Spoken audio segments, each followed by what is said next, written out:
उत्तर प्रदेश चित्रकूट के मऊ थाना क्षेत्र में शराबी पुलिसकर्मियों द्वारा भाजपा नेता संदीप त्रिपाठी के बेटे की बेरहमी से पिटाई मामले में पुलिसकर्मियों ने छात्र को चौराहे से पकड़कर थाने के लॉकअप तक पीटा, जिससे उसका हाथ टूट गया। परिजनों ने युवक को बंद कर 3rd डिग्री देने और मेडिकल न कराने का भी गंभीर आरोप लगाया है। अब तक आरोपी पुलिसकर्मियों पर कोई कार्रवाई नहीं हुई है। वहीं सीओ मऊ यामीन अहमद और थाना प्रभारी विनोद राय पर भी कई गंभीर आरोप लगे हैं। पूरे मामले पर चित्रकूट पुलिस और रेंज के अधिकारी चुप्पी साधे हुए हैं, जबकि पुलिस इस घटना को दबाने में जुटी है। वहीं यूपी के पूर्व मुख्यमंत्री अखिलेश यादव ने भी हाल ही में चित्रकूट पुलिस पर जातिवाद के आरोप लगाए थे। चित्रकूट में 10 थाने हैं,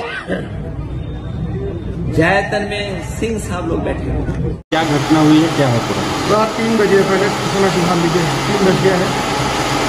आज लगभग 11 बजे के आसपास हमारे पूर्व मंडल उपाध्यक्ष संदीप त्रिपाठी जी का मुझ पर फ़ोन आया और वो बेतहा से परेशान थे कि उनके बच्चे को और उसके पास के नाबालिग बच्चे दोनों, एक की उम्र 16 साल 8 महीना, एक की उम्र 17 साल, उनको पुलिस अपनी गाड़ी में बैठा के ले गई।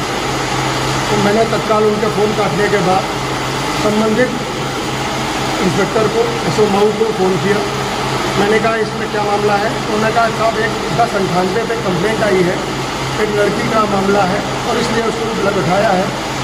तो हमने कहा अगर ऐसा कोई मामले की जांच कर लो तो लोग इस तरह के नहीं है, ऐसा होना नहीं चाहिए, लेकिन फिर भी आप अगर ऐसा मामला है तो उनको बैठा दो, मैं परिवार को भेज रहा हूँ। फ़ोन रखते 10 मिनट बाद अशोक का फ़ोन खुला आ गया मेरे पास कि भैया वो गलती हो गई, वो गलत आप नहीं है, उस मामले में नहीं है, दूसरा मामला है और किसी को भेज दीजिए और वहाँ थाने से ले जाए। तो मैंने तुरंत संदीप जी को फ़ोन किया, तो मैंने कहा जाके अपने बेटे को वहाँ से ले लीजिए। संदीप जी जब थाने पहुँचते हैं तो थाने में उनके दोनों बच्चों को लॉकअप में बंद कर रखा है और जो उसकी हालत देखते हैं तो उसको 20 फटके मारे गए, जो मोटे मोटे, जिसमें उसका एक हाथ फ्रैक्चर लग रहा है, पूरे शरीर पे निशान मार के। और जब उन्होंने पूछा कि किसने क्या अपराध कर दिया था तो कहा कि एक लड़के के साथ मोटरसाइकिल से जा रहा था और वहाँ पर 2 शराब के नशे में धुत प्रवीण पांडे एसआई था और एक सब कांस्टेबल था और क्या नाम उसका राम था, हरिशंकर राम एसआई, दोनों नशे होमगार्ड, एक होमगार्ड राम नरेश करके था। ये 3 लोग वहाँ पे खड़े थे। तो लड़कों ने हॉर्न बजा दिए गाड़ी, तो लड़कों को दोनों को वहीं से पकड़ा है, वहीं चौराहे से मारते हुए थाने ले गए हैं और थाने के अंदर ऐसा मारा है जैसा कि कोई एक अपराधी को भी न मारे। ये माइनर बच्चे दोनों के आधार कार्ड मैं आपको भी दिखवाऊंगा। आधार कार्ड निकालिए दोनों के, आधार कार्ड आपको दिखवाता हूँ। दोनों के 2018 की 2008 की पैदाइश है। ये इनका आधार कार्ड है, आप कैमरे में उनके दिखा सकते हैं तो उनकी उम्र आपको दिख जाएगी बच्चों की। ये नाबालिग बच्चे दोनों और दोनों को नशे, दोनों जब देखा गया, हम लोग पहुँचे, संदीप जी पहुँचे तो दोनों बिल्कुल नशे में धुत, चल नहीं पा रहे थे। ये आधार देखिए उनका, और नशे में दोनों धुत।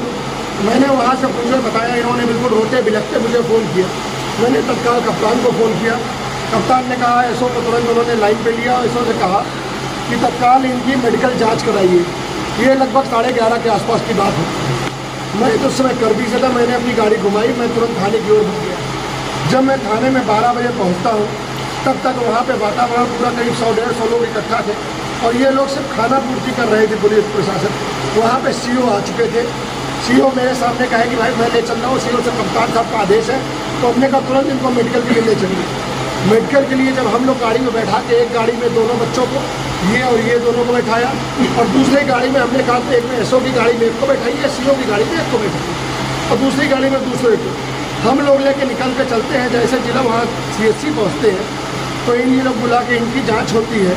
जब ये होता है उनके बारे में अल्कोहल की जांच हो जाए तो उसकी जांच में जब बुलाया जाता है कि कहाँ उन दोनों को बुलाइए तो पता चला वो दोनों जो एसआई और सिपाही दोनों नाराज, उनको थाने से ही सीओ ने और इंस्पेक्टर ने कैद कर दिया। जब हम लोगों ने पूछा तो वहाँ एक दूसरे पे दोषारोपण, मेरे लाइव वीडियो में सब जाहिर है, सब देख सकते हैं, लाइव वीडियो चल रहा था मेरा और कई लोगों का। और इन लोगों ने जो बेतहाशा नंगा नाच किया है, ऐसा देख रहा है जहाँ पे एक निवर्तमान विधायक स्वयं वहाँ पे खड़ा हो अपने कार्यकर्ताओं के लिए, एक ब्राह्मण के बच्चों को इस बुरी तरह से कूटा, इस बुरी तरह से मारा, बर्बरता के साथ। सिर्फ उसका अपराध और कुछ नहीं था, एक ब्राह्मण था। ब्राह्मण के अलावा शायद वो किसी और जात का होता तो उसके साथ ये निर्दयता नहीं निभाई जाती। एक बच्चा इसका जो कि आज दिन में इसका प्रयागराज में एडमिशन करा के उसका पिता लौटा है, और शाम को ये पता चलता है कि पुलिस नशे की हालत में धुत होकर उसको थाने में ले जाती है, और उसके बाद उसकी जांच कराने के नाम पे खाना पूर्ति। फिर मेरे द्वारा वहाँ पे जब मैंने चिल्लाहट किया, मैंने कहा मैं धरने पे बैठ जाऊँगा, तब उनको दोबारा वहाँ सीओ ने कई बार फ़ोन करने के बाद वो दोनों लाए गए वहाँ खाना पूर्ति कागज़ की हुई, यहाँ रिफर हुए। और जिला अस्पताल जब हम पहुँचते हैं तो पता चलता है कि शराब का सैंपल लिया जाएगा। शराब का सैंपल लिया तो CMH से बात होगी, उससे पहले हमारे आने